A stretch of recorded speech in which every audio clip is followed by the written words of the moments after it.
They had a double wedding. Good morning. Welcome to the Ephraim Pioneer Schoolhouse.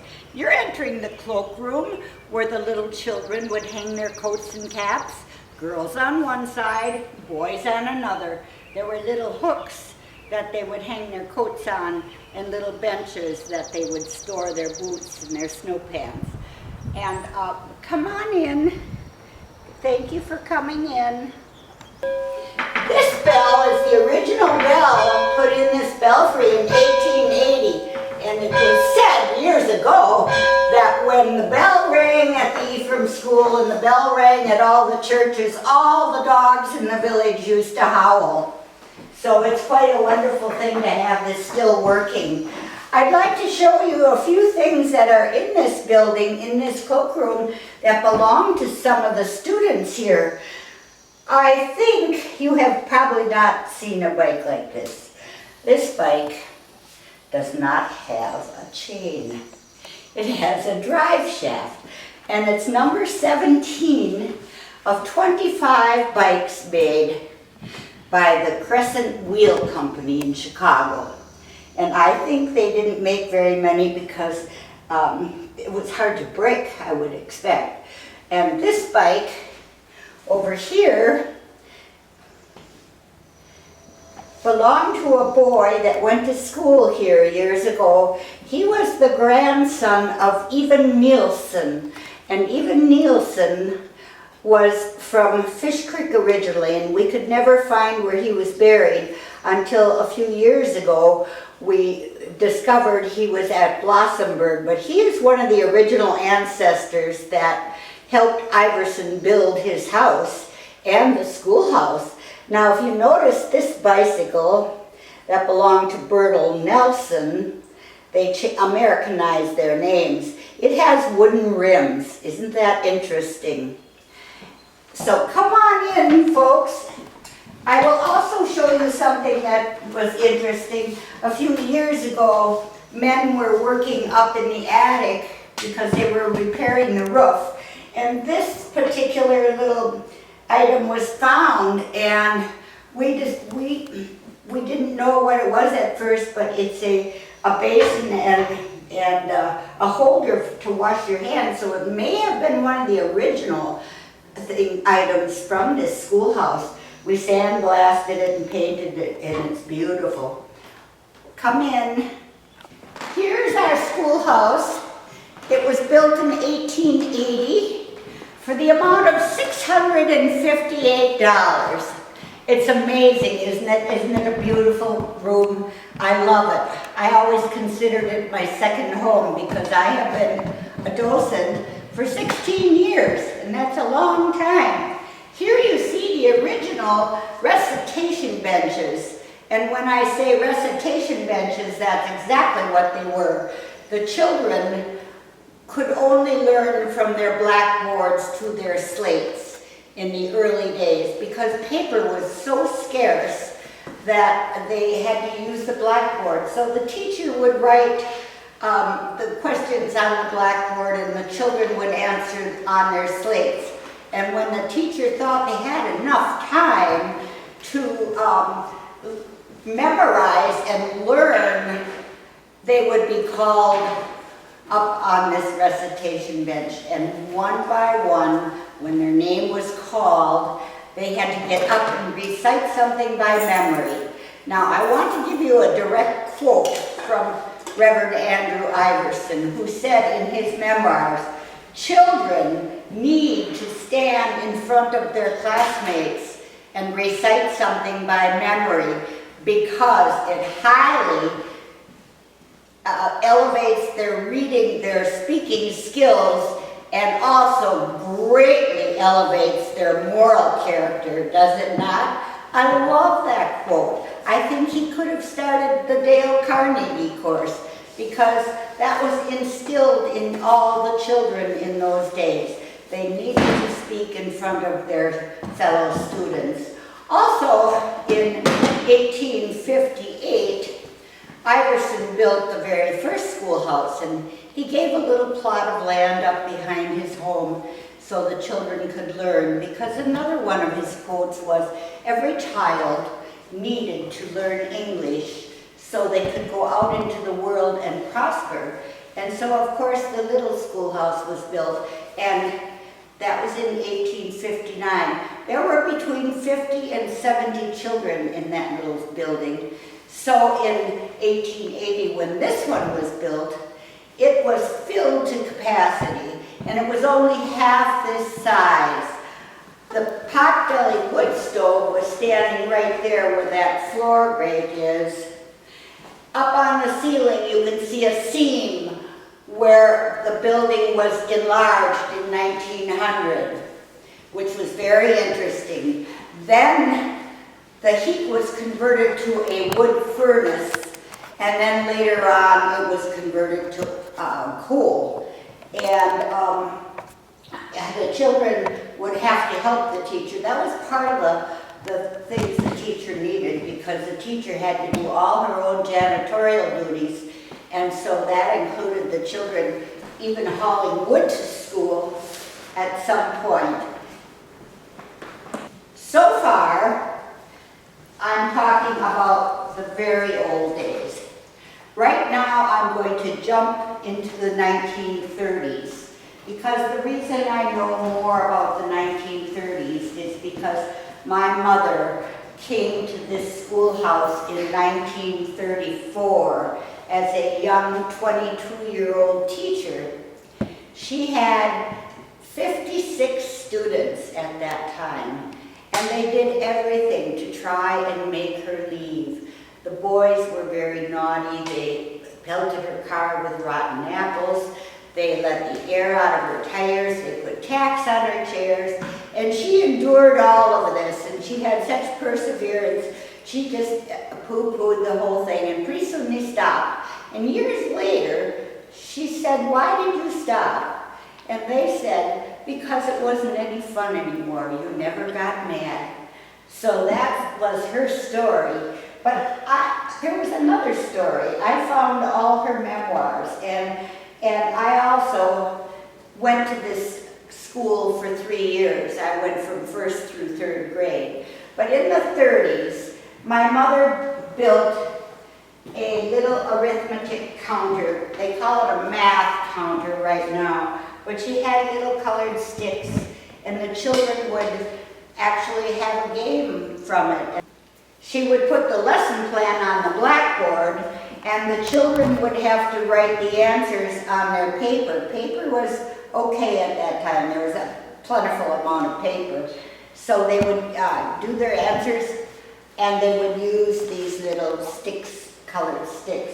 Another thing that was very important back in the day was in the early morning when the children did come to school, the first thing they did was to put the flag up and then to take it down in the afternoon. And that was considered in those days a privilege to do that. So children were chosen to put the flag up.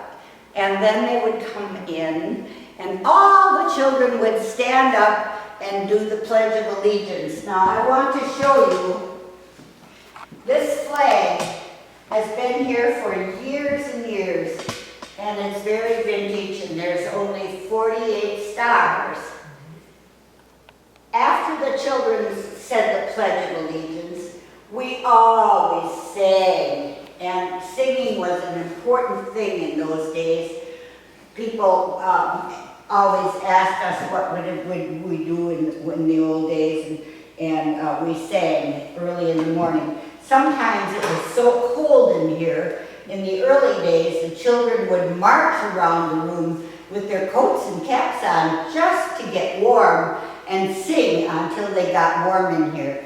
So I will show you a little bit of what we used to do, and I will play a song for you. So we always sang America the Beautiful, and I shall try. One of the things that happened though years ago, and it hasn't been very long, only maybe 2 years, since the piano's been tuned since 1949. And so I would always start playing, and then I'd spin around and say, "Oh, I'm so sorry. The piano piano was so out of tune, but the school board would not allot me the funding this year to have it tuned. And so everybody would laugh, and then we would all sing. So here's how we sing, okay? I haven't played the piano in a long time.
Interior of this schoolroom. Now, the first and second graders would always sit in the front row, and the third and fourth always in the back. Of course, the teacher would move them around a lot. I remember when I was going to school here in the 40s, we got moved around a lot because everybody had many siblings in their family in those years. And so the siblings would fight, or they'd argue, or they'd laugh, or they'd giggle, and so there was always no talking back there. And the teacher was very strict, but she was very fair. And the children ended up just loving her. And that would have been my mom, of course, but then she had to stop teaching when she got married because the law of the land was that you could not marry if you were a woman teacher. But that all changed in 1945 after the Second World War, because all the men went to war, or they worked in factories, or the women all went to war and worked in factories. We had 3 very large shipyards here in Door County, and so a lot of women went on to be Rosie the Riveter. Therefore, the law changed, and it became okay to be married and teach. But I do remember I had several people coming off buses on their bus tours, and they said, my mother had to secretly get married so she could teach. And it was quite interesting back in the day. My mother started out with she got $55 a month at her first school. And this was her second school, and she was offered $90 a month, which was a huge amount for that time span. And it was a month. She had to have housing, so she stayed at the Evergreen Beach Hotel with the Hoganson family in those days, and then another year at the Edgewater Lodge, and then she rented a little cottage and lived in that. So she had a lot of happy students later on in life, and she was asked to teach again in the 50s. So she started teaching in 1951, and she became my teacher from 5th through 8th grade, which was quite interesting, being a teacher's brat. So we all learned. I feel like my learning experience here in this Ephraim school was wonderful, phenomenal. People thought possibly that being a tiny little rural school like Ephraim, the children wouldn't become much of anybody. But they were all asked and told to be themselves and to do what they wanted to do, because they could all do anything they wanted. And so a lot of the children went on to college. Back in the early days, there wasn't a high school here until 1918. And so the children either had about 2 or 3 options. They could jump a ship, a boat at the Anderson Dock, and they could go across to Marinette, Wisconsin, and they could go to high school there. But they had to board, hopefully with a relative. Or they could go to Sturgeon Bay and go to high school there. Or again, board with a relative. A lot of the children opted to go back to the farm where their parent and take over with their parents, because farming was quite prevalent here. The soil wasn't all that good, but the children all wanted to be farmers, so they only went through 7th or 8th grade. Initially, in 1860, when Iverson proclaimed himself to be the first superintendent of the county schools, he proclaimed that schools shall commence on the first day of December and run for 3 months and end in March. And then the children would commence to begin again on the 1st of June and go for 4 months. Why do you think that was, my friends? It was because of the planting and the harvest. Children would not even come to school during the planting season because, first of all, I told you the soil was very poor, and so the children had to help pick stones in their field. A lot of the children had to help their parents, what we call today, stump the land. And that meant removing all the stumps that were here and that they chopped down the cedar trees, because it was, we had a lot of cedar trees in Ephraim. So during the harvest, the little girls couldn't even come to school because they had to help their moms and dads haul in the hay and the corn and the potatoes, and the little girls had to help make jams and put things in barrels. So it was quite, you knew that this would have been a reasonable thing to do, have school only in those months. But then later things changed, and when I went to school here in the 40s, and the children in the 30s, they went from 9 till 3. And you had 2 or 3 recesses, and then you had a certain time for lunch. Oh yes, lunch, that was a wonderful thing. Children brought their cold lunches, and it was a great program because we could exchange sandwiches if we wanted to. If you had a sardine sandwich and I wanted it, my friend would maybe like my homemade jam sandwich a lot better with homemade bread, and so we would trade. It was great fun having our cold lunches. Children would have all kinds, and then there were some very poor children that years and years ago, their basic sandwiches, their lunches were lard and sugar or bacon grease sandwiches. Some even had mashed potato sandwiches. That was quite sad, but that's the way it was in Ephraim in those days. We used to use.